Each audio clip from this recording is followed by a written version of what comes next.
Hey, it's Mike with Red Sun Rising, and you're watching Concert Crap. Hey guys, it's Karen with Concert Crap, and I'm here with Mike of Red Sun Rising. Thanks for joining me.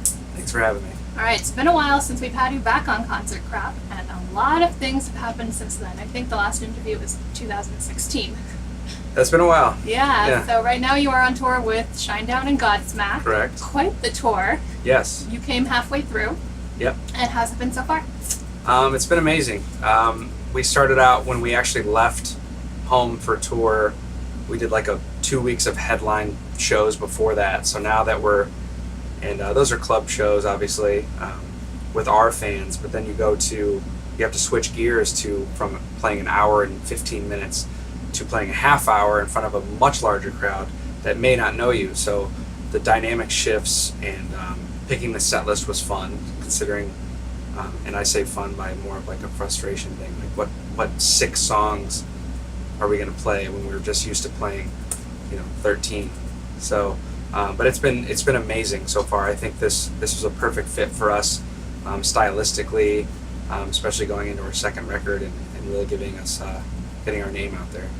Now, speaking of set list, from what I've seen, it seems like pretty right down the middle of between Thread and Polyester Zeal. So is that to appeal? Good observation. Yeah. So is that to appeal to fans? Well, I like both albums. So. Yeah. Thank you. It was like basically,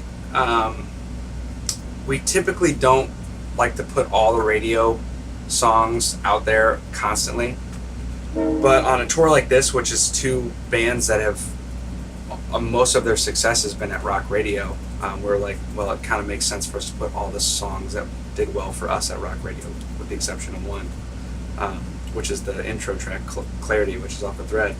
But that made it easier. I think that's why we kind of settled on that. We're like, let's just do the singles on this tour. So if people may or may not know the song, they're like, oh, I've heard that song before. That's that band. So I think people are definitely making that connection with us on this tour.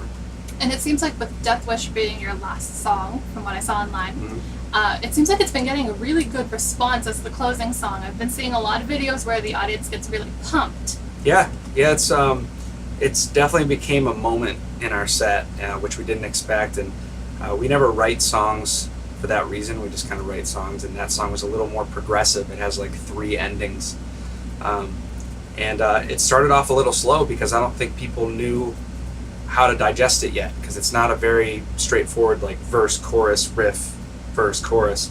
It's kind of a little bit progressive in the structure. But I think once people got used to it and how it goes, and we were really playing it live, and I think people really took to it. Now it's a big moment in our set. Right, so you had a couple of days off on this tour. Yesterday you got to have some lobster. Yeah, some lobster. Some lobster and clam bake. Yeah. So how was it having a day off in New England? Oh, it was amazing. That was one of our favorite days off ever, simply because we got to go to Sully's house, and that was very generous of him to have us there. He basically threw a big pool party at his house, and he has like a full volleyball court at his house. We were all playing volleyball, and full open bar, and he had it catered with New England lobster and clams, and all the Godsmack guys were there, and the crew guys, so we got to know them a little better, and it was just fun. I mean, Godsmack has been one of those bands that I've been listening to since I was little, so to be able to like walk in his house and see all the memorabilia from over the years, and all their accomplishments was pretty amazing. So this summer tour is wrapping up, and I'm expecting we're going to be seeing a lot more from you. Thread came out in March, so more touring? Yeah, we're definitely going to try to keep touring. Probably in the fall, we're going to set up a headline tour, another one. We did one in the spring, and it was a little shorter, but we'll probably do, at least a solid month starting in November. And no dates released yet, but we got another single on the way, and we'll probably release that in support of the tour. Now, there are a lot of really great up-and-coming rock bands there right now, so who are some that you are having your eye on maybe to open for you? Let's see. I don't really listen to that much like newer rock, to be honest with you. Mostly Godsmack and the good stuff. Yeah, I listen to the older rock, and then, playing rock music constantly when I am in my bunk, chilling and wanting to listen to music, I don't want to listen to rock because I'm Listen around like it Drake. all the time. I actually don't listen to Drake either. It's more like female vocalists.